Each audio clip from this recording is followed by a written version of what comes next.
Hi, I am Bahati Hart, and I'm excited to be the MC for Powerpitch 2023. And as I've read, it's the 13th anniversary of Powerpitch. So I'm excited to be back.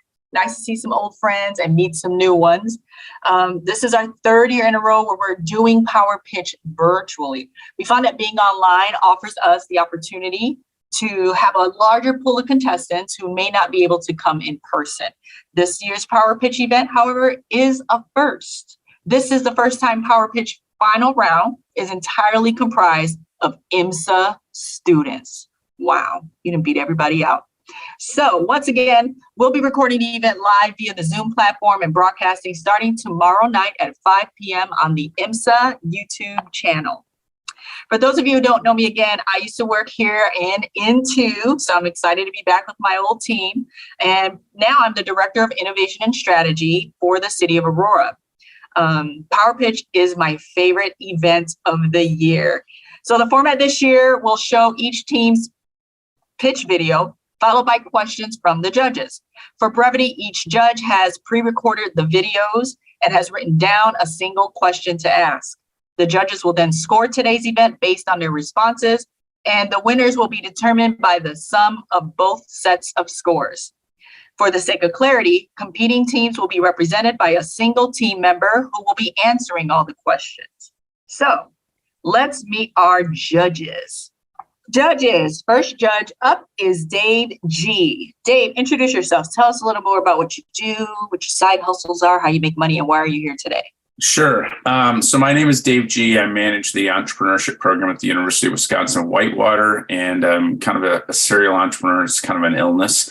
I've done a lot of ed tech startups, and I'm currently working on an AI-based behavioral healthcare app for college students. So just started working on that last week with some folks. So, wow, that's amazing. Thank you, Dave. It's nice to meet you. Haven't met you yet. Nice to meet you. Glad you can be here. I'm coming in from Lake Geneva, Wisconsin. So. Oh, okay. Yeah. Well, you definitely couldn't have probably been here as early as this thing started. So we appreciate you logging on. All right. You're welcome. Pleasure to be here. Thank you so much. And our next judge is Allison Albert. Nice to see you again, Allison. Tell us who you are, what brings you here. Hello. Sorry for my background noise, but I am Allison Albert. I am a curriculum writer and professional development specialist at IMSA. But also, I am an entrepreneur. I have Albert Dynasty Group, which is 8 years old, and it's scaling now and practically runs itself. And also a day habilitation center that is also scaling right now and practically runs itself. So I look forward to hearing all about what you guys have come up with. And yeah, that's it. Fantastic. It's nice to see you again, Allison. And I don't hear your background noise, so don't worry about it. Okay. And then our next judge is Dhruv Patel. Thanks Hi, everyone. Have that on my everyone. Hi, so my name is Dhruv Patel. I'm a current student at IMSA. I competed in Powerpitch 2 years before this. I competed my sophomore year, my junior year as well. I'm rocking the Powerpitch t-shirt from sophomore year right now, but I'm also an entrepreneur. I've worked on a couple of products. I've worked on a self-stabilizing toothbrush called Controuche, as well as, an anti-tremor therapy app called Anchor. Very excited to get to hear all your pitches today, and best of luck to all the teams. Thanks, Drew. Thanks for rocking the throwback swaggy shirt. I got the new one today because my daughter stole my other one. I don't know where it's at, but it's nice to meet you, and it's good to learn that you participated in this, so you are a subject matter expert. And I have to say, after leaving IMSA, I took a journey career-wise, and as of late, I've become an entrepreneur. I'm still scaling up my business, just like Allison said, and it is a lot of work. So I wish you all the best success, all of you who are pitching your ideas today, and I hope that you stay committed and contributing to society and the economy with your amazing ideas, because we can only have one winner today. So sorry about that, but the rest of you, I'm wishing you luck. All right, so we're gonna go in this order today. Tara Clue is going to be our first presenter, and then we're going to take a beat and switch to Solidify, and then Innovate will be the third. Fourth presenter will be Braille Board. Fifth will be Electro Suit. Sixth presenter will be sustain, all caps.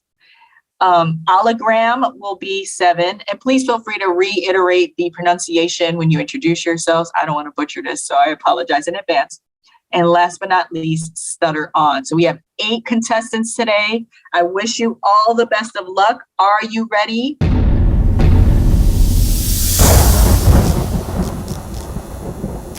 $56 million tons of crops are wasted between harvest and retail. When food is wasted, so is the energy, water, time, and money used to produce it. In fact, food waste is the single most common material landfilled in the U.S. The harsh effects of food waste do not stop at the environment. Food waste costs $218 billion annually in the United States alone. During climate-controlled crop transportation specifically, temperature and moisture levels heavily affect crop ripeness, but drivers are unable to monitor crop health and accurately adjust conditions. Current means of addressing food waste during transportation include improved packaging, a labor-intensive approach that generates waste in another form, often plastic. Donation and redistribution is another option, but it requires more energy use and fails to address the cause of the issue.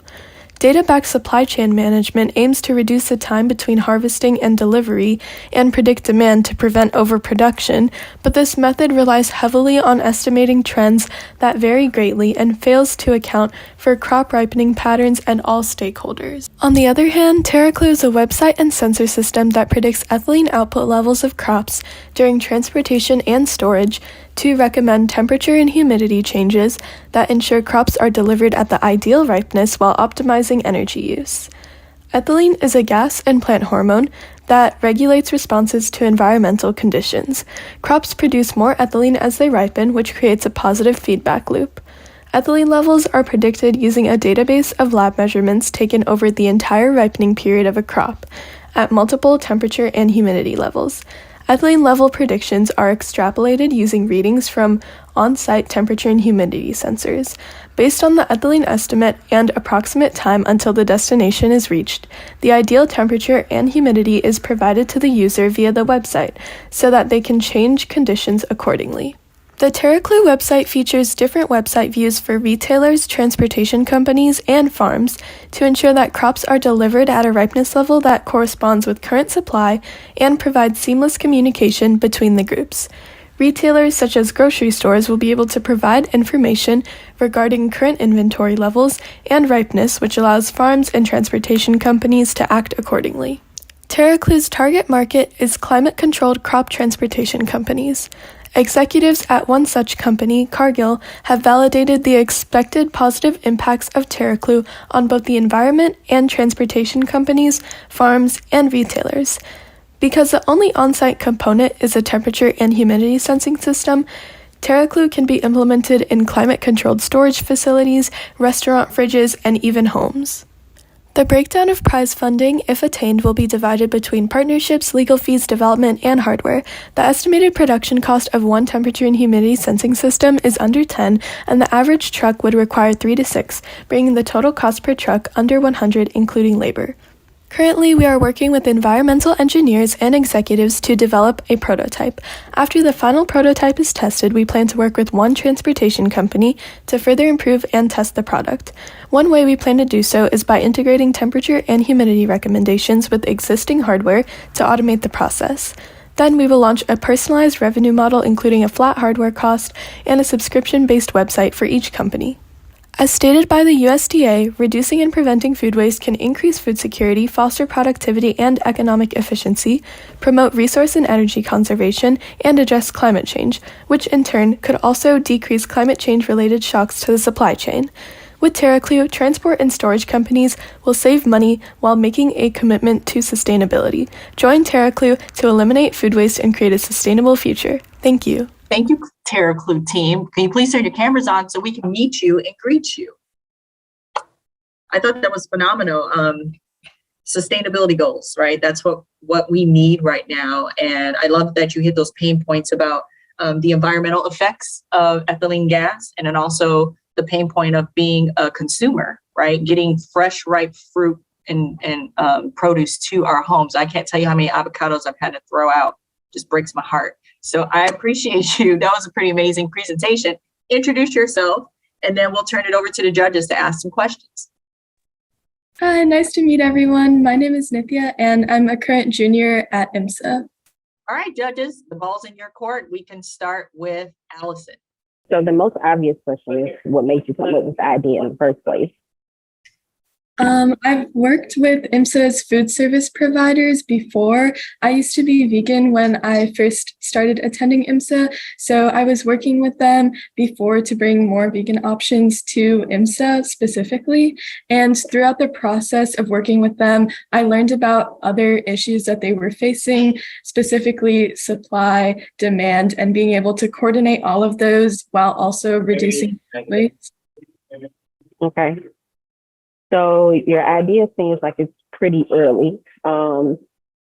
What stops existing climate control transportation companies from just modifying their existing trucks? So the reason to implement TerraClue over modifying a current system is definitely having the database of the ethylene values to be able to make the according changes, because TerraClue uses a algorithm to be able to predict ethylene values rather than having on-site ethylene sensors, which can be very expensive, up to 50 times the estimated cost of implementing TerraClue. Thanks for those questions, Allison. Drew, we'd like to hear from you. So one of the aspects you mentioned is that TerraClue needs to connect to Wi-Fi in order to operate. And then obviously not every truck is going to have such technologies. How does TerraClue plan to combat that, especially when you're scaling into different countries across the world? Thank you for that question. If trucks are unable to have Wi-Fi, then TerraClue can be adapted to use a wide area network, which uses a low amount of power, but still will be able to process the data and make accurate recommendations. That's a great question, Drew. Dave, you're next. So you probably know this, but there are existing technologies out there that do this already. Did you do any, and actually, I don't know if I'm allowed to ask two questions. So did you do any research with the US Patent and Trademark Office to make sure you're not violating any existing patents on this technology? I have not done that yet. However, I plan to do that in the future once more details of prototyping are complete. Yeah, there's actually, so I'm in Whitewater. We actually have there's a company called iButtonLink, and they actually import these buttons, and they're doing exactly what you're doing. But I can put you in contact with a person because maybe there's some ways to, complement. And then the other question I had was this. It looked like you were doing it on a subscription basis, which is really smart. And I think it said $20 a month for the subscription. Is that correct?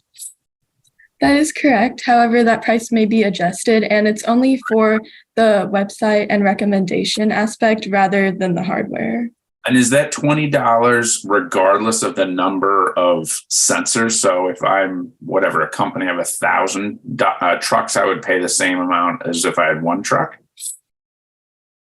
The price may change according to the specific company. However, we estimate that the website price will be approximately $20 regardless of the amount of sensors, because the price of the sensors will be compensated separately with personalized pricing. Okay. All right. Okay. Thank you. All right. Thank you, judges. And thank you so much for this amazing presentation on TerraClue, and good luck to you. Thank you. All right. So our next contestant is Solidify.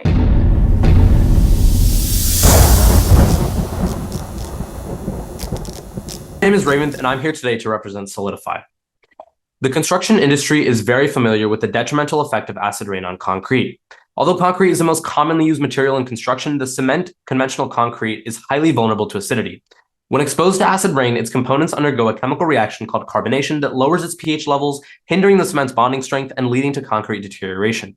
Acid rain is the cause of almost 80% of all concrete damage, but because concrete deterioration is a gradual process, many fail to see its consequences, which include loss of mass and compressive strength of up to 47%, 2.5 trillion in annual repair costs, and building collapse. Introducing Solidify. Solidify additives are powder mixtures consisting of acid-resistant ingredients used to protect concrete against acid rain.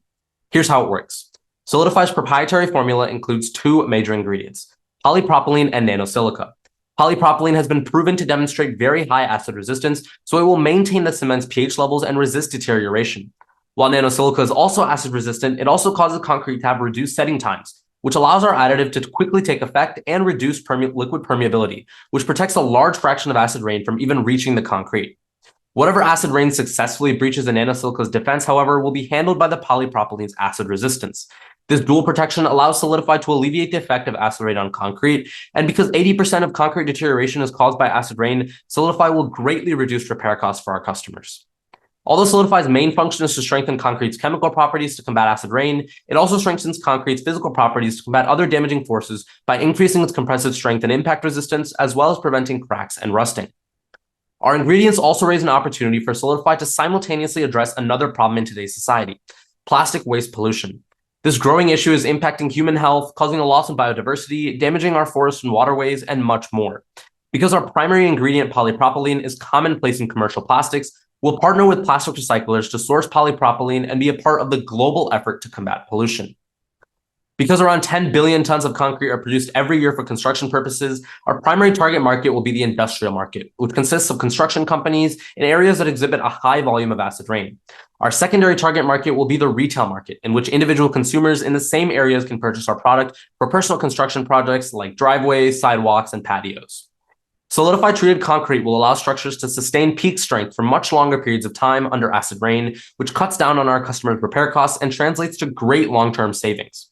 As acid rain is a global problem and any cement use would benefit from the application of our product, we expect a high demand for Solidify.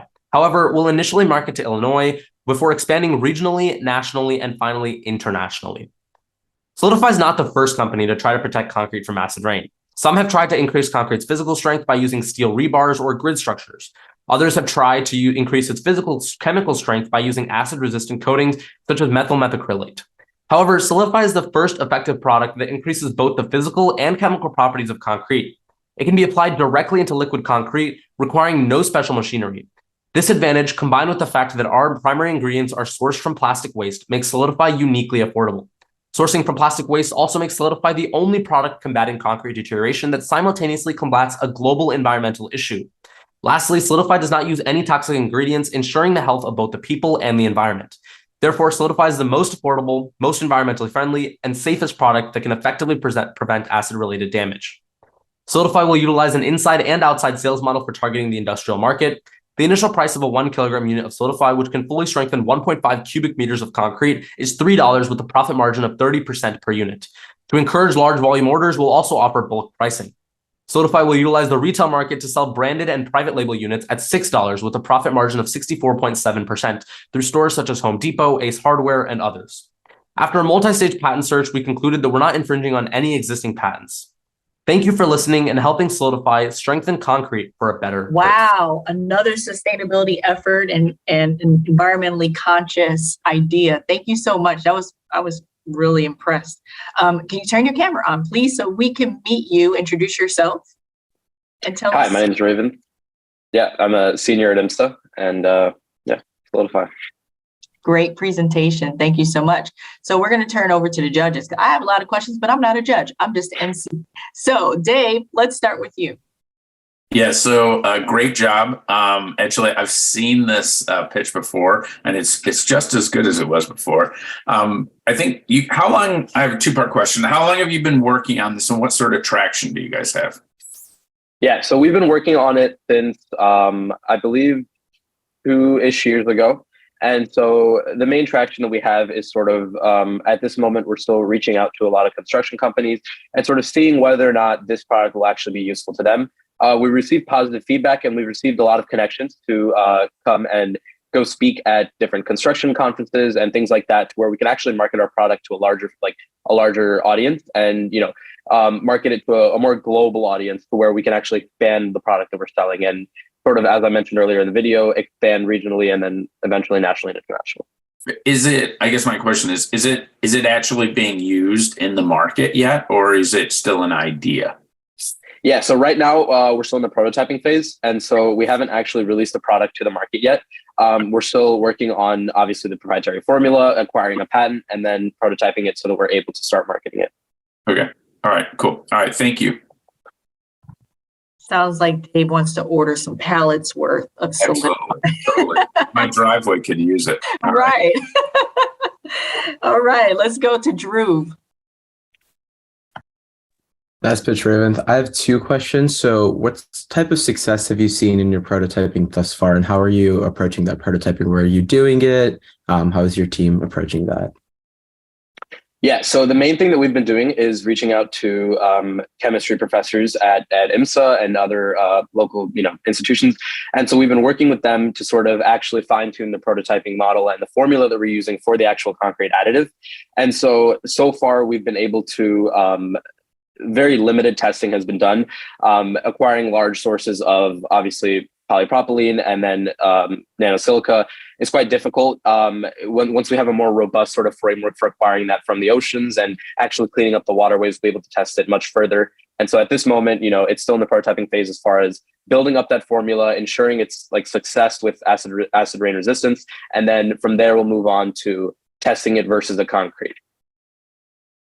Awesome. And I saw that you mentioned a lot about your connections with construction companies and the conferences and all that. How have your efforts with customer validation been on the consumer side? What type of interviews and surveys have you done with, day-to-day citizens who might use this product for their residential homes? Yeah. So like I mentioned earlier, one of the main aspects that we're trying to focus on marketing it towards is more of the industrial market at first. I think the industrial market is a much broader market for us to expand towards, and it offers a lot more opportunity than the more retail market that we're also considering at the moment.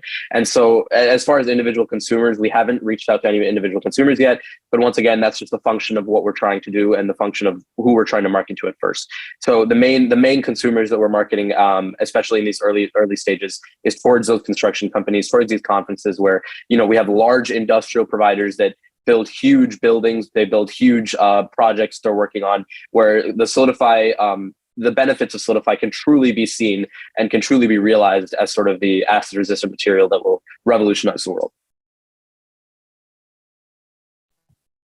Wow, that's pretty amazing. Allison, what questions do you have? Hello, awesome presentation. Excellent idea. My biggest concern is though, because of recent legislation on climate control, the amount of acid rain is actually drastically reduced more recently. So as you go to your customers, the construction companies, are you seeing an actual need for your product? Yeah. I think the first part is really that, climate change and acid rain resistance is still a huge issue in the world that we live in today. While legislation in the United States might be decreasing it, it might be providing a more sustainable future that we're moving towards. International legislation still lags behind oftentimes. And so, moving internationally is really a big goal for us here at Solidify, because that's the real market that we're trying to focus on, because acid rain resistance is worldwide. It's a worldwide problem, and it needs to be fixed in order to save all of the, the trillions of dollars that we can save and the hundreds of thousands of human lives that can be saved, And so making sure that we're obviously marketing towards a market that's still going to be a market in 10, 15, 20, 30 years down the future is extremely important. And I think that especially here in the United States, with climate change still being such a big issue, I don't see there to be a real reason to sort of scale back the idea at all. And I think even further, like more aggressively marketing it towards, construction companies and then internationally, I think should be the real goal here. And I don't believe I heard if you already have a process for extracting the product from waste. Yeah, so like I mentioned, polypropylene is extremely, it's one of the most commonly used materials in everyday plastic items. So, like this plastic, I don't know if you can see it, this plastic water bottle here, it has a large amount of polypropylene in it. And so being able to sort of extract that is a big thing that we're still focusing on. And like I mentioned in my response to, I believe it was Dave's question earlier, doing that on mass scale is quite difficult, extracting plastic pollution from the oceans, from waterways, things like that. And so testing it on a much smaller scale is what we're really focusing on here. And so being able to do that at a small scale and really validating the product and the formulas is really what we're focusing on. So not yet at a more large mass scale, but once we get to that level, I'm sure I'd be able to update you and follow up on if you're interested. Very cool idea. Again, thank you to the judges for their amazing questions, getting a little closer to diving deeper about what can be done about this environmental issues. Thank you so much. Good luck to you, Solidify. We are going to hear a presentation from the next group titled Innovate.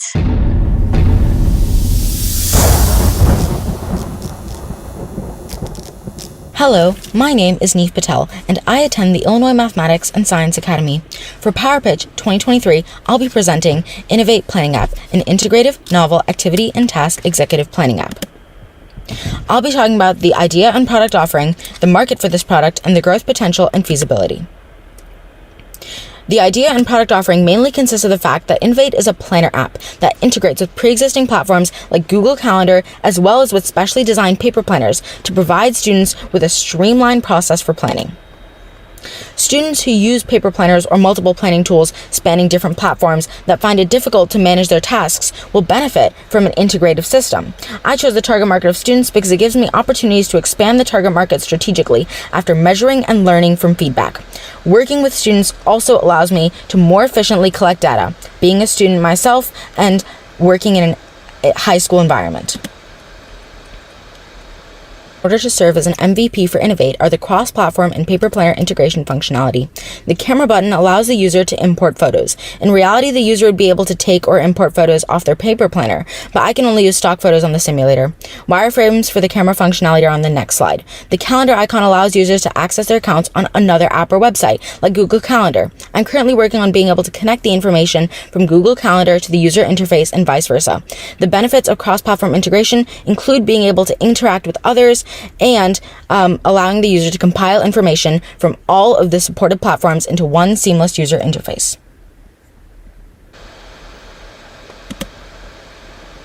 Shown is the wireframe for Subsystem 2, the paper planner integration functionality. When the user clicks the camera button, the app will prompt the user to take a photo of a specifically designed paper planner and read the text on the planner, integrating the event into the user interface seamlessly, just as if the user added the task manually with the plus button. The code for this subsystem is in place, but I was not able to access the camera on the simulator, which is why I opted to display this subsystem as a wireframe. Market potential for this product. The extent of Innovate's potential to take advantage of a multifaceted and large market is exemplified by a survey of over 1,000 respondents conducted by eCal, showing that only 1.8% of people do not use a planner. And those who do use different platforms that are almost as varied as the people who use them. Innovate's goal is to address this gap in the market. And this shows that Innovate has the potential to encourage users to use whichever planner they prefer, all the while designing a platform for everyone in this billion-dollar fast-growing market to share, upload, and download planning materials in one seamless user interface, regardless of which planner they use. Growth and feasibility for Innovate.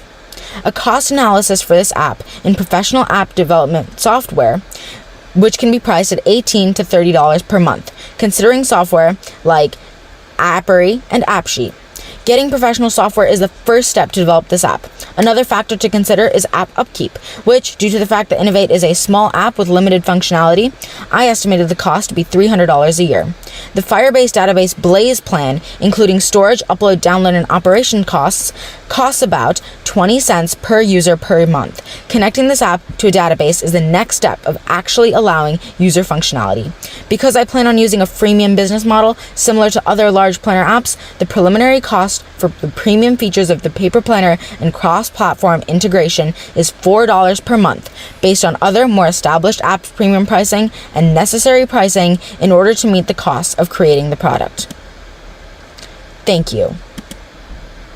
Thank you, Innovate team, for that really amazing presentation on how to get your life together. I have to say, I'm an app lover myself. Whereas my daughter, who's from a younger generation, actually likes to use the daily planners. And one of my biggest fear is even losing the planner and then losing all of that information. So I love the integration idea.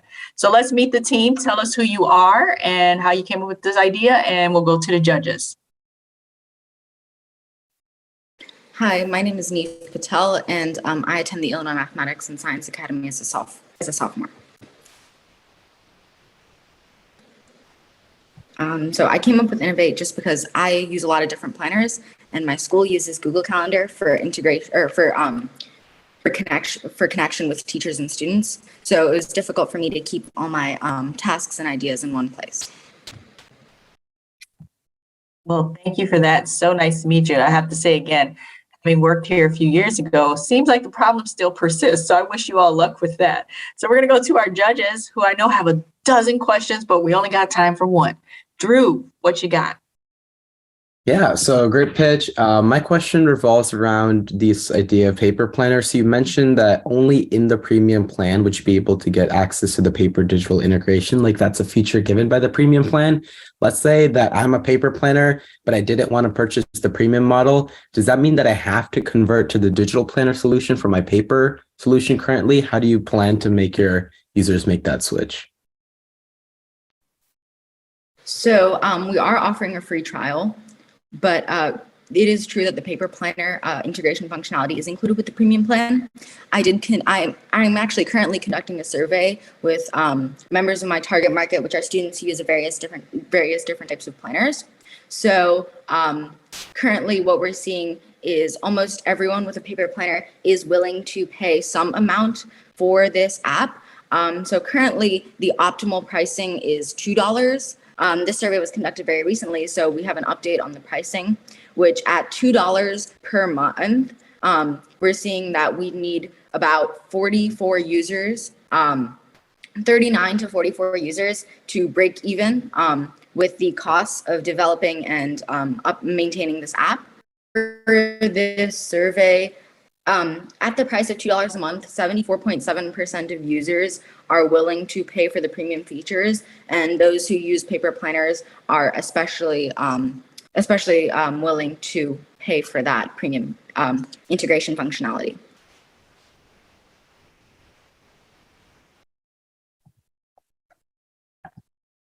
All right, thank you for that. Allison. So your presentation says it's a specially designed paper planner. So is this in addition to having the app, they have to buy your paper planner to integrate? So currently, I'm looking at two options for this integration. There could either be a PDF paper planner that a user could print out and use and then scan, because the way that I'm looking to develop this planner is because the on my app, Swift is the program that I'm using to make this app. And currently in the MVP, I'm using vision classes. So if I had specially designed paper planners with different sections that would allow the user just to scan and take one picture, and then all the different events would be integrated into the planner. If I could do that, that would be ideal. So the two options we have are to either, yes, make paper planners and distribute them, or we could include in the premium package PDFs that users can print out. That is actually something that I'm looking into when conducting my survey to see which type of paper planner integration the user would prefer. Did I get one question or two? We have time for two. I'll be generous. Is that okay, Steve? What makes your feature different from the updated to Google already? So right now in the Google Calendar, you can scan text from a paper planner now to integrate into your Google Calendar. Yes. So the main difference between these apps is that in Google Calendar, or actually in Innovate, scanning the paper planner not only integrates with Innovate itself, it also integrates with all of the planners that you have connected to Innovate. And also, I spoke with software experts, and they gave me tips on how to use API calls in order to take any information that's given in Innovate and connect that to all of the compatible programs that are integrated within Innovate.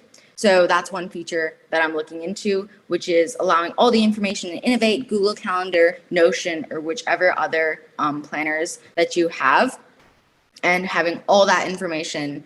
If you put it in one, it'll be with all of the others. And however, the one restriction to that idea is that the app has to have an API, but a lot of planner apps like Google Calendar do have APIs.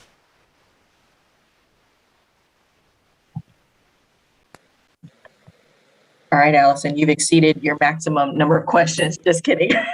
Dave, you have some questions? Maybe two. Drew, Yes. if you have something, we'll roll back to you.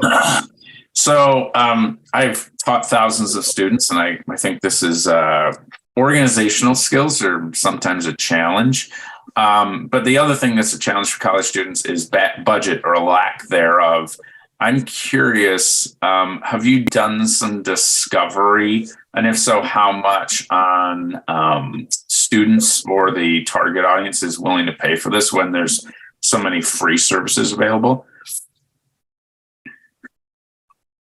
Yeah, so I mentioned it before, but I am currently conducting a survey with students in my target market. So currently we have about like 20 responses, but this survey was only released very recently, and this number is still growing.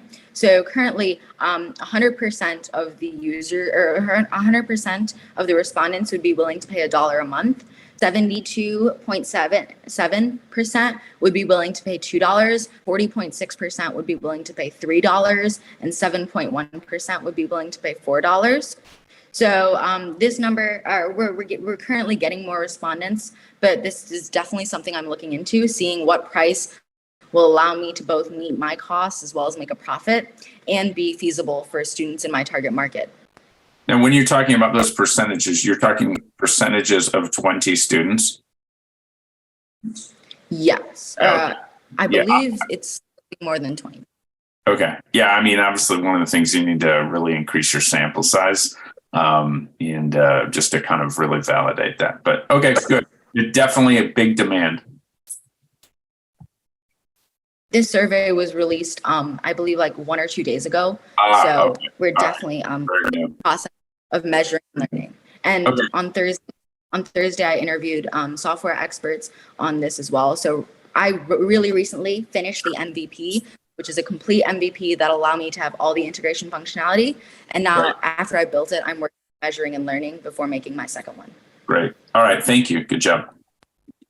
Thank you. Yes, thank you, Innovate, and good luck to you for solving the world's greatest problem, being organized. All right, our next presenting team is ElectroSuit.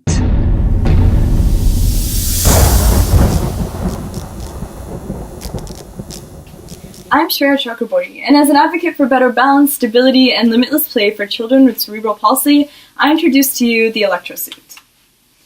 Now, the pain point that I want to address are the symptoms of postnatal cerebral palsy, which is caused by early brain damage for infants after birth. And specifically, I want to address spasticity, hypertonia, and ataxia. In general, this means exaggerated motor reflexes, muscle stiffness, and motor impairment, as well as the lack of balance with an asymmetrical gait. In this video, you'll see a couple examples of infants with cerebral palsy that are trying to crawl. And you'll notice that one half of their body seems to stretch and move more than the other side. And this is because their paretic side often suffers from spasticity and hypertonia, which means a muscle stiffness and an inability to stretch their muscle out. Now, this is a very prevalent problem because 1 in 323 children suffer from cerebral palsy, 71% of which have the spastic form. So now the ElectroSuit combats all 3 of these symptoms. This is a modified onesie with connected internal transcutaneous electrical stimulation electrodes, which target specific areas of muscle spasticity and hypertonia. This is a onesie with specific pockets that are meant for EMG sensors or stimulation electrodes, and the wires run through a double-layered cotton flexible cloth, which it makes it perfect for limitless play and movement. With our first prototype, we were able to implement bicep electrodes with bicep stimulation electrodes that had replaceable electrode heads, and these were also removable from the onesie itself, which made it washable. In our next prototype, we also plan to have quad electrodes, as well as make it wireless and make it waterproof as well. With stimulation electrodes, this is a very highly researched form of electrode therapy, which uses very low pulse durations and a frequency so that it's completely painless and very non-invasive, especially for children with CP. And we'll also be using EMG sensors, which is just mainly going to be used for the data collection aspect of it, so that our product can have some customer feedback to see how we can get better in the future. And then as you can see, the electrodes just very easily stick onto the arm, very non-invasive. Now, to accommodate for the rapid growth of infants, we will be providing many sizes of our electrosuit, from 6M to 4T, and the wires are completely removable so that the onesie is washable and replaceable with different sizes. Our company specifically will manage the distribution of sales and inventory supply, as well as brand endorsement, marketing, and referrals with other companies, and will manage the data collection and effectivity measure using the EMG electrodes. We'll be partnering with TENS Pros, which is an electrode therapy company who will be supplying our transcutaneous electrodes, as well as the EMG. We'll be selling inventory at over-the-counter pharmacies and partnering with physical therapy offices and CP doctors.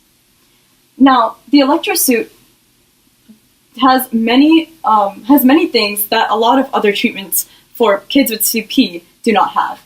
For example, it's very easy to use, non-invasive, play-friendly, and cost-effective in relation to many of these other treatments. With our cost structure, we plan to make a 201% profit margin, with our cost of one unit being about $250. Assuming that we make 5,000 sales per year, we'll be making over $1 million of profit per year.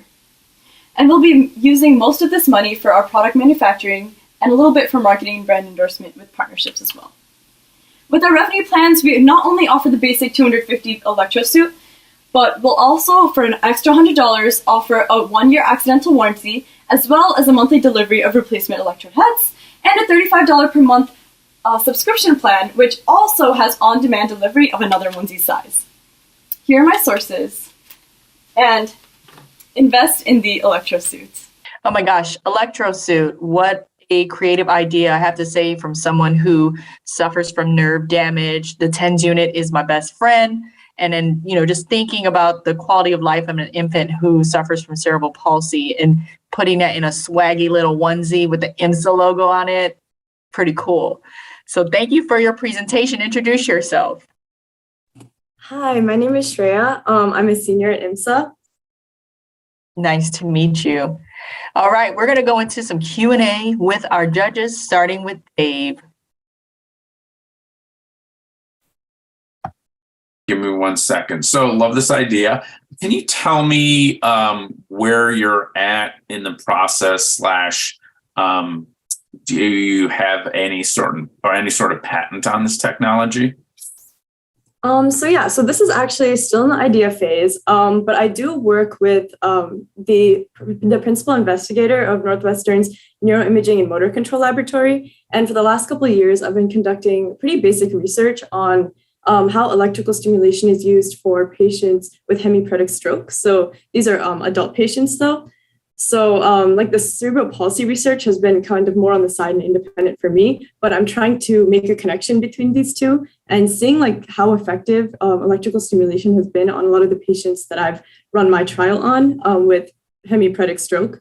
I've been talking to my mentors and kind of researching the feasibility of this for infants with cerebral palsy. So it's definitely, it still is in the idea phase, but I'm still doing a lot of like the more hands-on research for it. In the future, I do look to get a patent, which might be a little bit difficult because there aren't very many things like this that do exist because electrotherapy is still being used for more older audiences. There's lots of different at-home electrotherapy kits, things provided by TENS Pros, but not as much for children with cerebral palsy. So this is one of the first efforts for CP patients. like this. All right, very well done. Thank you. Hello, good job. So I guess kind of answered my question. It was about your partnership with Penspro. So since you're still in the idea phase and haven't quite proven the research or the need or the efficacy for this technology in cerebral palsy, I'm guessing that you haven't reached out to that company and there's no partnership yet. Correct. Is that correct? Okay. But as a parent, my very first thought when I saw this was safety. So have you gotten that far into your research? Yeah, so actually, a couple things. So one of the concerns that that was brought up to me was, I mean, obviously, is it waterproof, right? If we're using something like electrical stimulation, that is definitely a safety concern. So I came up with, for the next prototype that I make, essentially the electrodes that we use are basically giant, like square stickers with like a glue material that you just stick to your skin. So we would also create like a little bit bigger circular stickers that are waterproof with like a slit on it so that you can kind of cover up the, you would be able to cover up the electrode so that if there is any water that gets on, it would just go on the sticker and not between the electrode and the skin itself. So that would make that part of it waterproof. And then obviously like the wires run through the two layers of the cotton material. So we would make sure those wires are properly insulated with that silicone material as well. And then I also had something on, let me see. Oh yes, general safety. So as I said, I did some research on this for the last 2 years at Northwestern. And when we've been using electrical stimulation, it's super, super non-invasive and completely painless. Before I actually started my research, I used some on myself just to see how it felt. And even with like higher intensities, you barely feel more than a vibration. So the remotes that we would use with our kits would actually be set to like these preset frequencies and things like that. And so the intensity would only be able to go up by 3 to 6 at a time. So you wouldn't be able to raise the intensity more than 12 milliamps, or more than 13 milliamps, which you can't feel at all. I'll take my turn with asking 2 questions this time as well. My first question would be, what sort of, customer validation have you done to validate this product? I think it's hard to buy that a parent with a young children would be willing to put their child in, a onesie fitted with electrodes. So what sort of surveys and interviews have you done with parents to see if they're actually interested in this product? Mm-hmm. So since I'm still kind of in the idea phase, I mean, I very recently sent out a survey. And I've been trying to do this again through my lab because I've been talking to my professors about my idea. So they have connections to like a children's hospital that works with children with CP. So I'm trying to reach out to parents through that. But yeah, mainly it's through most of the responses and the feedback that I've gotten. A lot of parents are concerned about the safety of it, but there are also a lot of participants who have in general used things like this with like TENS Pros in the past. So like at-home kits with electrical stimulation. And they do think it might be a feasible idea for children with CP, as long as it is, like I said, waterproof and with low intensity. And then my second question would be something that you've mentioned repeatedly is, making your product discreet and something that's easy to wear and easy to use.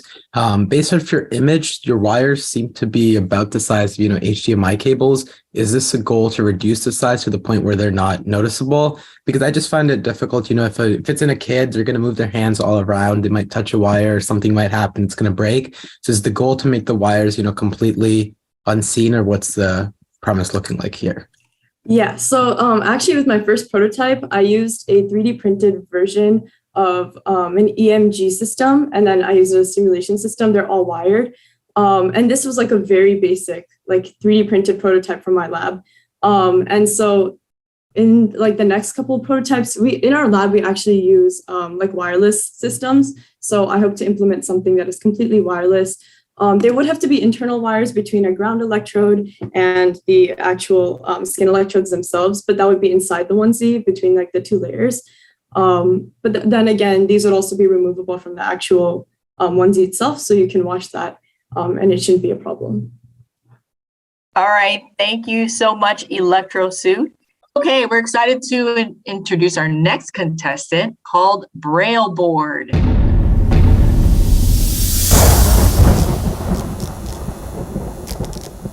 Close your eyes for a moment and imagine a world without sight. For 285 million visually impaired individuals, this is not just a fleeting moment, but a daily reality. They face challenges in accessing information and connecting with others. This is even worse for those who have not been given the chance to learn Braille, undermining your ability to navigate this already challenging world. Only 10% of blind and visually impaired people in America are Braille literate, but those same people make up 90% of the employed visually impaired workforce. Because of this, 89% of visually impaired people live in middle to low income communities, excluding the high in demand Braille teachers or expensive Braille devices. This creates a society with persisting low Braille literacy rates. But we have a solution. Introducing the Braille Board, a device designed for the visually impaired that helps people practice interactive Braille reading. The Braille Board proposes the value of making Braille education more accessible and effective for blind and visually impaired individuals. The Braille Board is equipped with a high-quality Braille display with 8 cells with 6 pins in each of them. The pins can be raised or lowered to form different Braille characters. Pressing a button prompts the controller to generate a random word based on a preloaded dictionary. It is then translated into Braille characters and displayed through an actuator mechanism with a solenoid actuator under each pin. A second button allows users to output the Braille into speech through a speaker for self-checking. All of this is encased with a 3D printable shell. With this tool, users can finally learn and practice Braille.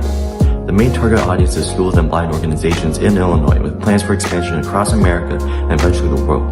With 85% of students who are blind and attending public schools and a growing blind population, we can ensure multiple people can use our product, create consistent value in our product as new generations of students develop Braille literacy. We will start by focusing on the 825 school districts in Illinois to build a strong customer base. By structuring our school costs to be as affordable as possible, we're able to manufacture each unit for $59. With this figure, we can sell our product for $100 per unit with a $41 profit. Despite the existence of similar Braille products, the Braille Board exhibits numerous competitive advantages, including affordability, lack of app dependence, a more effective learning mechanism, audio output, and accessibility for those in disadvantaged communities.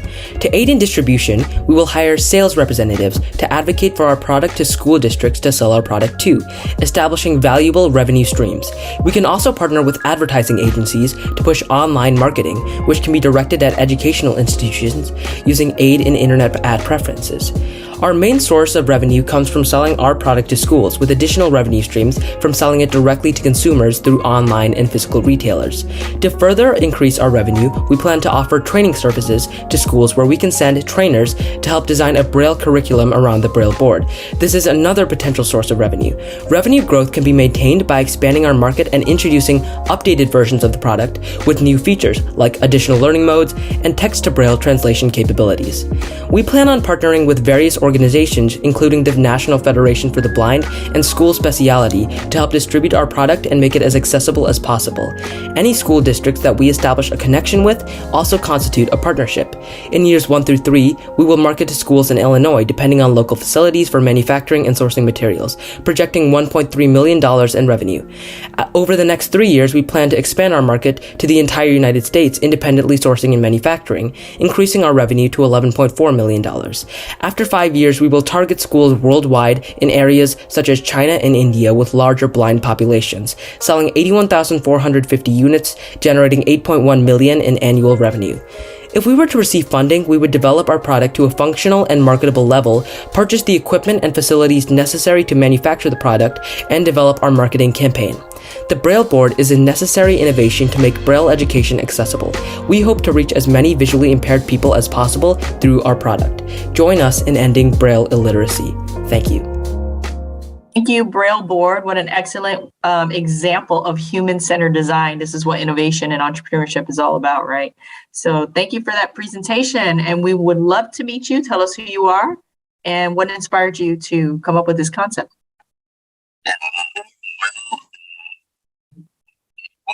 To make this due to looking at disabilities around the world, because a lot of STEM focused products don't really cater to disabled people very much. And looking at the blind population, it was very surprising to see how uncommon Braille literacy was, because me and Sam, my partner, both assumed that like Braille literacy was very widespread. We thought because like blind people like it's one of their only tools.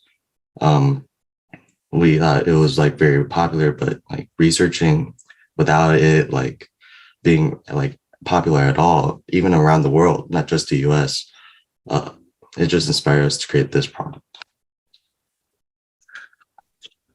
Okay, thank you. I know our judges have a ton of questions. So again, 2 of them would be great. We'll start with Dave. So great job. Obviously, I saw this week at our high school pitch competition at Whitewater. That won't influence what I ask. And I just, for full disclosure, I was not a judge in that competition.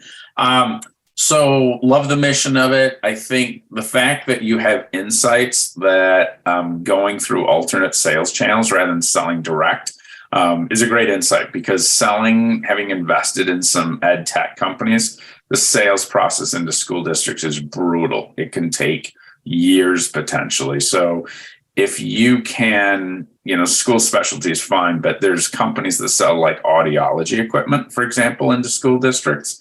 So they already have the sales channels and you could just partner with them. Having said that, your price seems really, really low to me. Have you talked to school districts to see if there's demand and how much they would pay for a product like this? We haven't talked to school districts yet, but this kind of technology should be and like would be like something that school districts would like probably need to have or would probably demand because like blind people go to schools, yet all the other we did research, all the other devices did cost a lot less. So there is like going to be some sort of demand with these schools, but we haven't talked to school districts directly yet. Okay. Yeah, that'll be the next thing to do. And I've got some connections in many districts. So if you want to talk to them, let me know. All right. Yeah. Thank you. All right. Thanks. Thank you for those questions. Drew. So something that I noticed in your slideshow on the last page where you were talking about year-by-year progression was that year 3 to 5, you anticipated selling about 114,000 units. But then year 5 and onward, that number was brought down to about 85,000. Was that just a typo, or was there any sort of theory behind that? If you could explain. Yeah. So was the year 3 to 5 was annual projection, so selling that many units annually, and was it the total amount of sales was in years 3 to 5 as the total?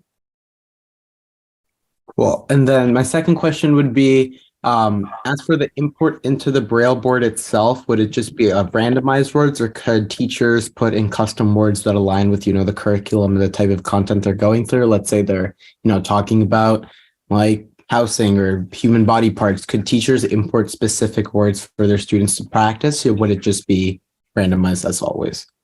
Yeah. So currently right now we are, was it randomized? In the future, we hope to have like multiple learning modes. So like an easy word mode and then a harder mode. But currently right now it's randomized. And the reason why we have it like that is because one of our competitors, Taptillo, they do have that app function. Yet our idea about around not having an app around it is like making it more accessible. So people don't have to have like a device that needs to connect for it to have a use. But in the future, we do plan to like solve that issue and have multiple like learning modes. So people, yes, can like train on different difficulties. Gotcha. Thank you. And to round out our question series for Braille board, Allison. I will. Good product, awesome presentation. My biggest concern is the actual demand. There are free curriculum and free resources for learning Braille, but as you mentioned, the percentage of people who can read it is still low. So have you considered the demand for your product? Yes. So I think so. I haven't researched into free Braille learning yet. But like to our understanding, like a lot of I think a good portion of why this is because a lot of people aren't a lot of was it products and services around Braille are very expensive and marked up a lot. So this will just was it lower the demand and increase the ease of access. And what we're trying to do in the future is also gather market research into this kind of demand as well. So answering that question will be like a big thing for us in the future. But what right now, like what we researched was that the demand was so low because it's so expensive. And you said you haven't looked at the free curriculum yet. Yeah, we haven't looked at free curriculum. To our knowledge, we didn't see if there was free curriculum. A lot was it. A lot was people students in was it blind or visually impaired students in public schools aren't even like being taught Braille. I forgot what statistic it was, but it was on for the National Federation for the Blind statistic. But that to it, but we haven't researched into the free curriculum. All right, great. Thank you, Allison. And judges, great questions for Braille board. All right, our next contestant for Powerpitch 23 is Sustain.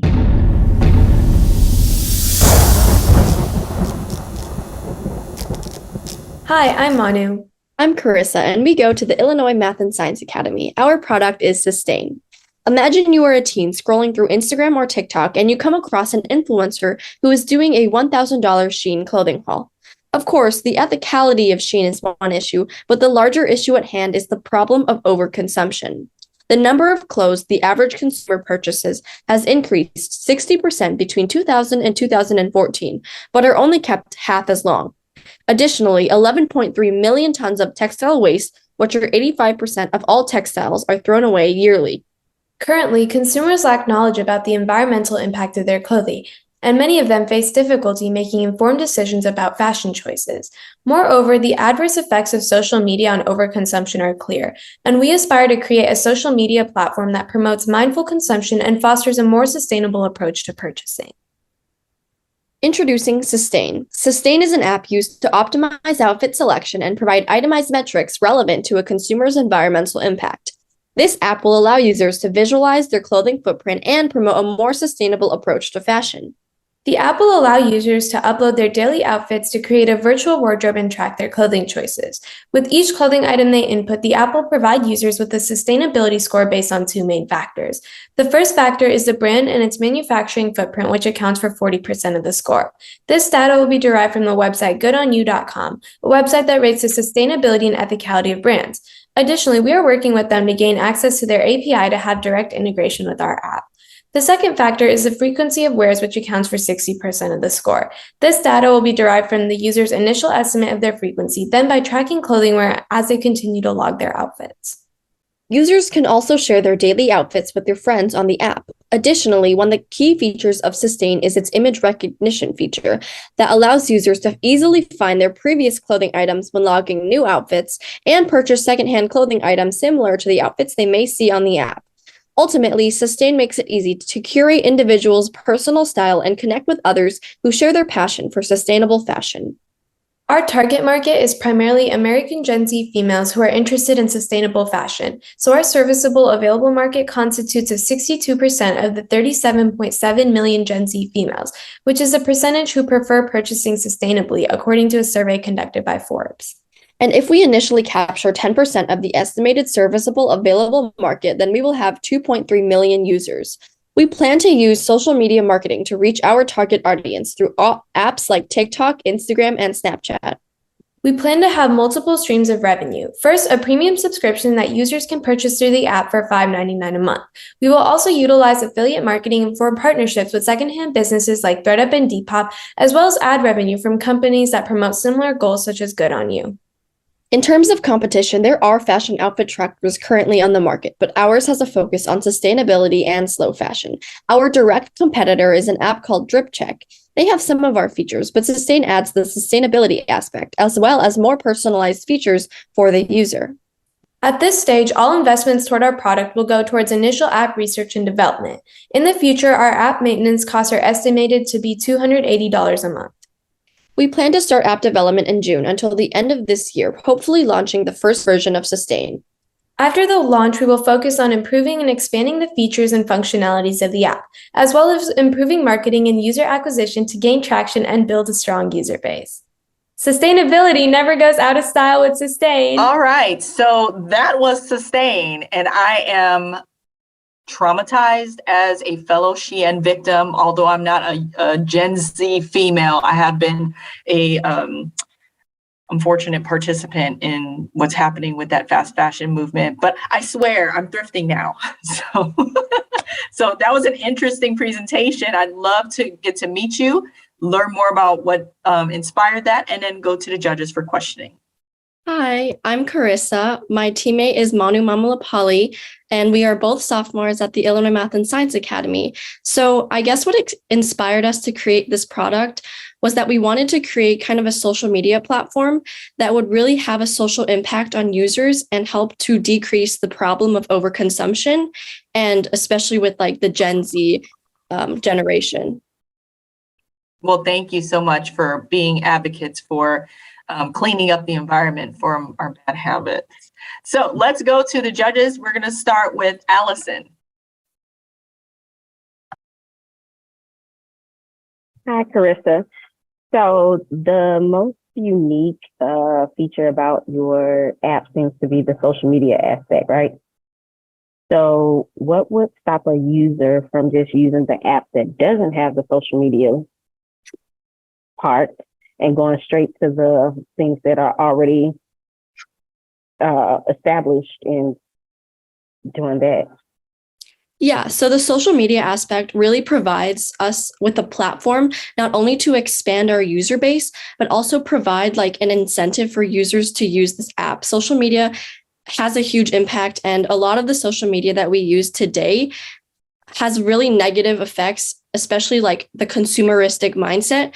And we think that creating a social media aspect of this would really allow us to help consumers build a conscious mindset when purchasing, and that like community of users would really be able to boost that.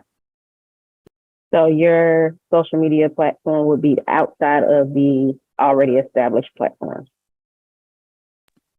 Yes, this is a new app.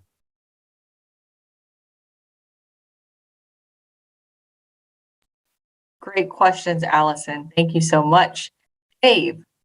I'm going to sound like a broken record on some of these, but where are you at in terms of the, I saw the milestones graphic really briefly, but where are you at in terms of traction or milestones at this point? That's my first question. Of course. So right now we are just we just started conducting market research towards American Gen Z females, especially in our community, like the Midwest Illinois community. Also, we are designing a prototype, as you have seen on the video. That prototype is through Figma, and what we can do is we can actually create an actual app, a working app through that wireframe. So that's what we're planning on doing right now, is like kind of launching the production and the software development of our app. Okay. Have you talked to any Gen Z that said they'd be actually willing to pay for this app? I mean, I saw that there were alternate revenue streams, but yeah, that's my question. Yeah, right now we're trying to determine the ideal price point for this app, because obviously there is a premium subscription. I would say that our main channels of revenue would be through like advertising as well as affiliate links, because in the video, there was a feature, it's kind of like an image recognition feature. This image recognition feature would allow users to use affiliate links to other secondhand stores such as ThredUp and Depop to purchase items. So we're planning to partner with them in the future. Okay, great. Thanks, Carissa. Very good questions, Dave. And we'll close out this questioning series for Sustain with Drew. Hi, Carissa. I like your product. I wanted to ask a little bit about the target market. is there like what was the logic behind constraining the target market to only Gen Z and only females? And some of the why I'm asking this is because I think there's definitely non-Gen Z, non-females that are probably interested in this product. Is targeting Gen Z females like the stepping stone right now, and is the ultimate goal to target everyone, or what's the progression of the target market? Of course, I'm glad you mentioned that. And while our target market right now is Gen Z females, we initially wanted to kind of specify our target market and be as specific as possible so we could conduct accurate market research as well as figure out how to best market our product. And a lot of social media users right now are Gen Z. So it would make a lot of sense for us to target Gen Z. Obviously, anyone from any age range could use this app, as well as all genders. It's not limited to just females, but right now, females have a more interest in social media and also in fashion, statistically. We are moving on to our 7th contestant in Powerpitch. They are Hologram.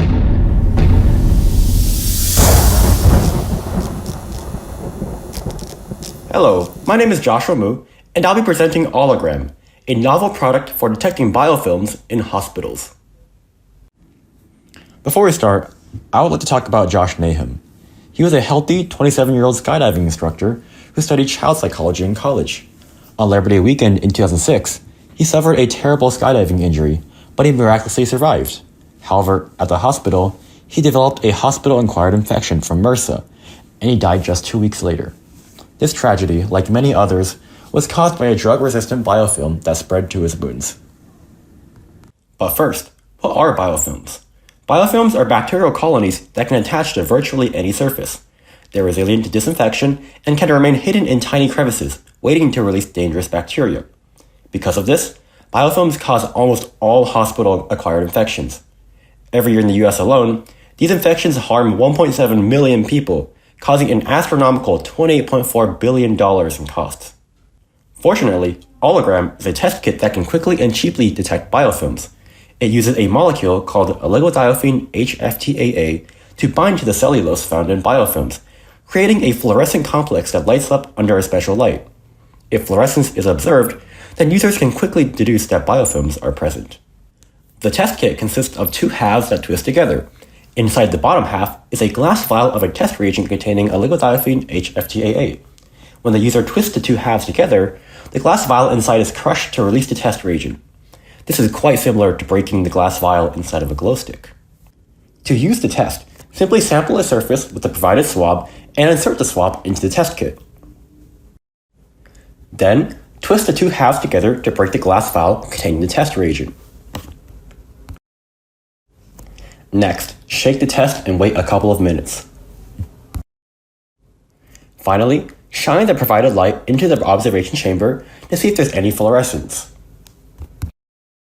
Afterwards, dispose of the test kit and the swab into the appropriate medical waste container. Hologram's main marketing point is its affordability. Once production ramps up, each test kit will cost less than $1. On the other hand, our competitors' products cost 10 to 1,000 times as much. Additionally, Hologram test kits can yield results within minutes, all while preserving reasonable sensitivity. Lastly, whether it be a door handle or the inside of an artificial heart, Hologram can be used on all kinds of surfaces. Here is the cost breakdown of our test kit. It takes into account manufacturing, operating costs, and cost markups. Hologram's revenue will come primarily from direct sales to medical distributors, which would then handle most of the logistical costs that comes after. Hologram will be delivered to hospitals, specifically to nurses and custodial staff, helping them find biofilms before they cause damage. These test kits can be easily used between routine procedures, ensuring that biofilms never slip through the cracks. Currently, on the manufacturing side, Hologram has contacted these suppliers for approximate quotes on materials, allowing us to obtain a comprehensive cost model to follow. All that's left is to obtain a utility patent and begin manufacturing our product and sending it to hospitals for testing. After receiving feedback from medical personnel, the Hologram team will refine the product for large-scale mass production. In the future, the technology used in Hologram can be applied to more products that can detect other pathogens as well. Additionally, the Hologram team will give back to the community. With every 100,000 units produced, the Hologram team will donate 1,000 units to the St. Jude Children's Research Hospital. Hologram test kits will have a massive impact on hospitals by drastically reducing the number of hospital-acquired infections, saving money and saving lives. All right, Hologram, thank you for that presentation. And I just have to say, if you have a fear of going to hospitals, also known as nosocophobia, then that just went through the roof with your product. So thanks for that. All right, so let's meet the team of this amazing product. Introduce yourselves and tell us what inspired you. Hello, my name is Joshua Mu, and I'm a current sophomore at the Illinois Math and Science Academy, and I will be presenting Hologram. What really inspired me to make this product was during the COVID-19 pandemic, there was a lot of news about hospitals getting overwhelmed by patients. And it was caused, of course, by the COVID-19 pandemic, but also by a lot of delays, such as hospital-acquired infections. These hospital-acquired infections extended hospital stays by a lot, allowing hospitals to get completely overwhelmed by patients. As I did my research into this, I found the root cause of these hospital-acquired infections were biofilms, which led me to create this product to detect them. So what you're saying is no amount of hand sanitizer is going to save us from this. I'm just kidding. Okay, let's go to our judges. We're going to start with Drew. What questions do you have for Hologram? Hi, Josh. Really loved your presentation. Really loved the demo that you gave as well. I just wanted to ask where you are in prototyping right now. Is the product that you showed in the video an actually working product, or is that just a 3D print that you created to, testing the breaking the glass vial mechanism? Where are you in prototyping, and how would you use the funds to support that prototyping in the future? Okay, so currently, it's just a 3D printed model. I have many more right here, and if I were in person, I would give these to you guys to play around with. But yeah, it is 3D printed model, and currently we're in this concept phase. One of the biggest things we want to do right now is to build a prototype, and once we get that working, we want to pursue a utility patent to secure our intellectual property. We're going to fund that prototype with money from investors, such as from Powerpitch, and a lot of the money is going to go into perfecting the chemical reagent that's going to be used inside of our product. Gotcha. And have you made any initial contacts with hospitals or doctors to, get some testimonials about your product working, or how would you like to scale your product by partnering with those facilities? How have your efforts on that front been going? So I've contacted the Carle Foundation hospitals for their opinion on this product. So I talked to Kristen Pritz. She is a director of quality at the Carle Foundation Hospital. And we talked about how currently at hospitals, they do search for biofilms. They do some culture testing and other laboratory testing. However, they don't do this on a consistent basis. Of course, they combine their testing procedures with proper cleaning procedures. But with Hologram, we're hoping that we could do the cleaning procedures along with a very consistent testing. Sorry, your second question was? That was just general. How would the feedback been from the hospitals that you've asked? Are there any changes that you'll be implementing to your product after your conversations with those people at the hospitals? My conversation with Kristen Pritz kind of confirmed what I've already figured out through research and other sources. You also mentioned something about scaling. Yeah, how are you going to plan to scale in the near future? Okay, so first, we're going to work on, I think I mentioned in the presentation, but we're going to work on building our prototype and rolling out small-scale trials at local hospitals. And with feedback from there, we'll ramp it up to full-scale production, which will drive costs way down. Past that, we really want to work on creating a self-contained assembly machine that doesn't need to work with third-party suppliers. So really all we need is just a machine. We're putting in raw materials and it turns out millions of these test kits. More on scaling, we could also create future different types of these test kits. So what I'm really pitching to you is not just the Hologram test kit. I'm kind of pitching just this plastic chassis that can work on all kinds of pathogens. Really, what we need to work on is changing the reagent. So we change the reagent, we can detect different kinds of contaminants. Like we can detect COVID-19 or things like the flu. The flu in one regard is incredibly important because every year the flu changes variants. So we're going to need a different reagent, which will increase demand exponentially. Gotcha. Thank you. Thank you very much for that round of questions. Drew, did you sneak a third question in on me? Because I'm gonna have to send you an invoice for that. I think I did sneak one in No, I'm there. just kidding. All right, Dave. First of all, great job, super innovative. So my daughter's an ER nurse, and she was in the ER throughout COVID. My question is, obviously, the discovery looks, amazing that you've done. Have you looked into the amount of time, because this is going to require some FDA approval? Obviously, you're not just going to start, handing it out at hospitals. Have you looked at how long that's going to take? And then the other part of that question is, I heard you talk about getting a utility patent. Do you have a provisional patent, or have you talked to a law firm yet? For that last question, no, we have not talked to a law firm just yet. The patent, we hope to find some legal advisors to help us, to join our team and help us figure the patenting out. The first question was about FDA approval. Okay, FDA approval for our product is a low-level, non-critical component. It's not going to go inside of people. It's just an external test kit that won't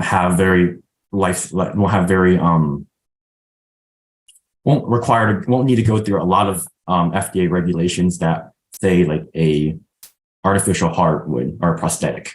Yeah, but I'm pretty confident they do regulate diagnostic tests as well.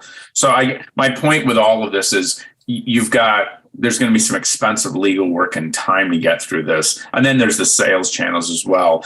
It seems really innovative. My thought would be, get an attorney, get some sort of provisional patent, obviously, if you're serious about this, and then look at licensing it to one of those companies that you talked about.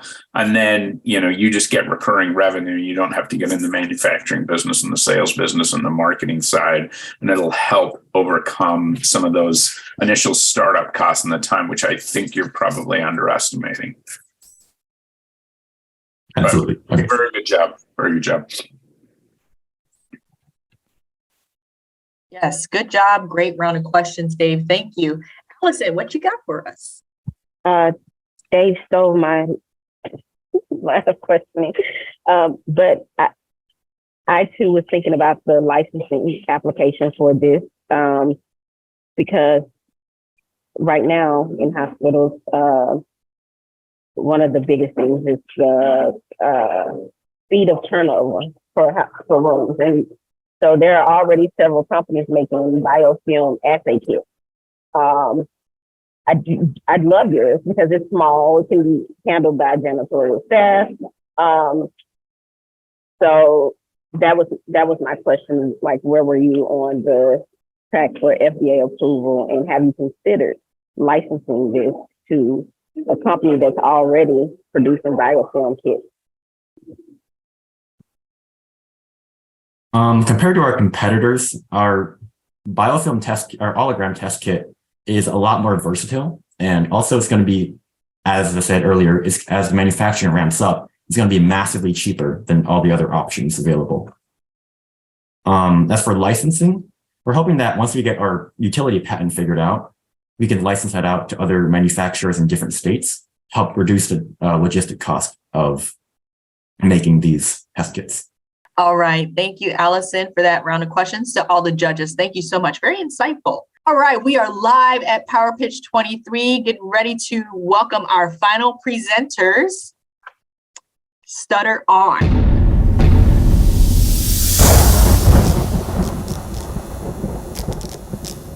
Hi, my name is Kasub Konopali, and I'm the co-founder of StutterOn. StutterOn is a revolutionary tool made for those who stutter so that they can practice and improve their speech. I myself am someone who stutters, and I always wish that there was an easy way to practice my speech no matter where I was. Using StutterOn is simple. All the user needs to do is go to our website, where they'll be able to go through our selection of speech pathologist-approved activities. StutterOn is a non-profit organization, meaning it's free for anyone to use. We aren't a replacement for speech therapy, rather an extra tool. In fact, other speech-language pathologists have said that they believe StutterOn is a great tool for them to use with their clients. We plan to introduce StutterOn into schools and clinics, as we believe that this could be our biggest market. Some may say that speech therapy is unused, however, this simply isn't true. With a projected $6 billion and growing market value within the next 6 years, there is a lot of potential for a tool like StutterOn. Since our tool is fully digital, our only costs are hosting costs and server costs, with hosting around $5,000 a year for 100,000 users and $5,000 a year for server costs. We plan to fund research organizations that we'll be collaborating with, but we know this isn't enough. Although our tool is free to use, we have monthly and annual pricing available for organizations, which we believe will be the bulk of our users. This would include a dashboard for the administrator, as well as the ability to track student progress and assign activities. Our biggest competitor is an app-based speech therapy tool called Stammeri. The issue with Stammeri is that it is expensive, with almost every useful activity costing money. Stammeri also focuses on fluency shaping, a method of teaching those who stutter to completely eliminate their stutter, which simply isn't possible. But StutterOn is different, as we focus more on stuttering acceptance, as well as ways to make one stutter less of an issue. This is the most personalized stuttering therapy has ever gotten over the internet. And we firmly believe that the science-backed machine learning techniques used in our website will revolutionize the way speech therapy is conducted for both in-person and virtual sessions. Recently, we got in contact with many speech-language pathologists, specifically one who graduated from UT Austin, named Katie Emerson. We worked with her, gaining valuable feedback, knowledge, as well as contacts. She helped us get in contact with the Director of Speech Pathology at the Arthur M. Blank Center in Austin, Texas. We are currently in the works to try and partner with their program. So this is one of our activities on our website called Self-Disclosure. We use this activity as a way for our users to learn to acknowledge their stutter rather than feel like they're being judged by the person that they're talking to. The user is able to change their speed depending on how fast they normally speak. We also offer activities such as meditation, affirmations, and breathing exercises.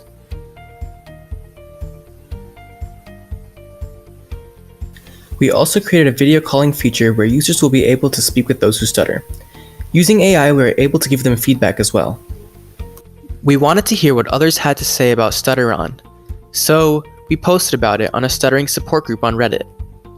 Within minutes, we received many comments asking if they would be able to use our tool.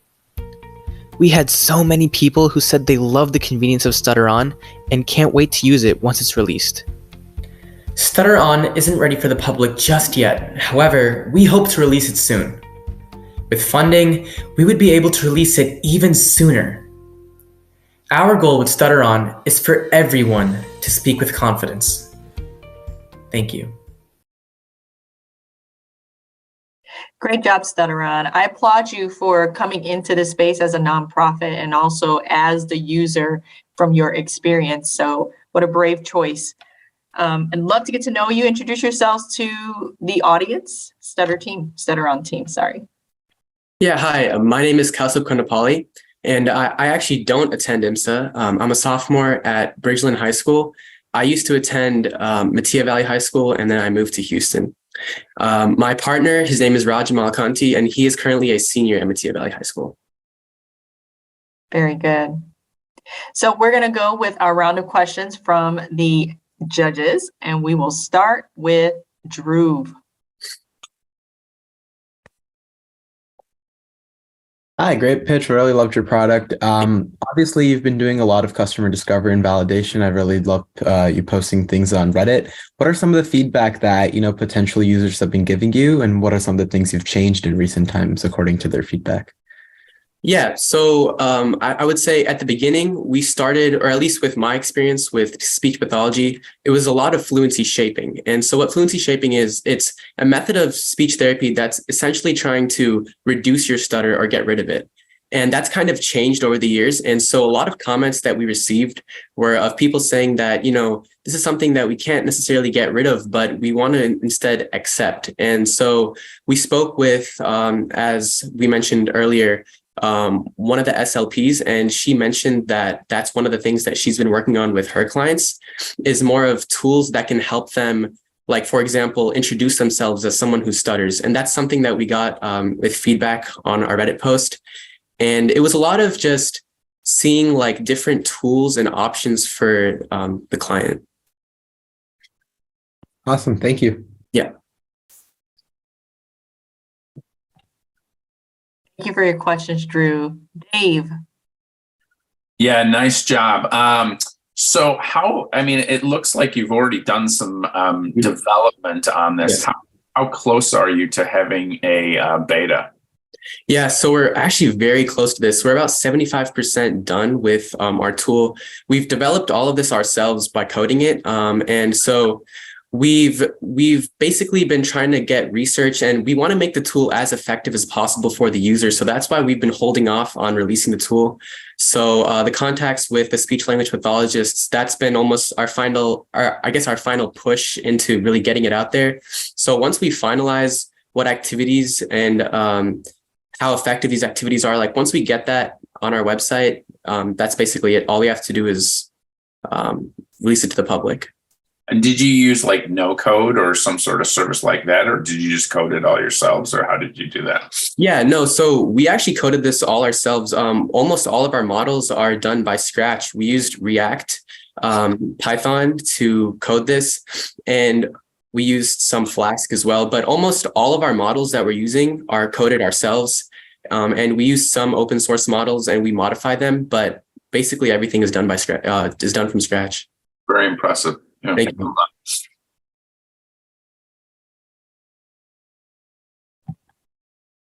Very impressive indeed. All right, Allison. This is an awesome product, awesome job. What are some of the other activities? I know that you showed that you so uses their feed, but what are some of the other activities on your platform? Yeah, so we focus on a lot of, as we mentioned, acceptance. So as you saw on the tool, we have the breathing exercises, the meditation. So what we've learned is that calming like the mind and the body, that really helps with having them speak more fluently. So we focus on some storyboards, and as well as working on filler words and tension moments so that we can help maximize how they're able to, or maximize the effectiveness of our tool. And I don't know, we showed a brief video of the self-disclosure. So that's one of the tools where, as you can see, we have the, you're able to change the speed of how they're speaking, and that helps with the ease of their speaking. Yeah.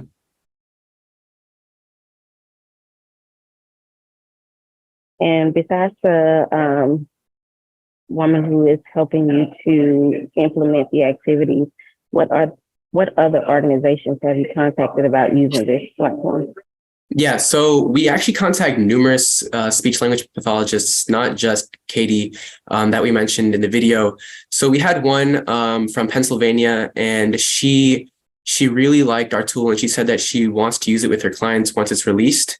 And we also spoke with school districts. So we went to our school district and we spoke with the speech language pathologist there, and they said that they were ready to pitch to the district as soon as our tool is out for the public. And they really loved our tool. They said that that it was very effective, and they tested it with their students actually, and they said that they loved how accurate it was. So we've been reaching out to a lot of organizations. We've done some stuttering organizations, as well as just independent speech language pathologists and school districts.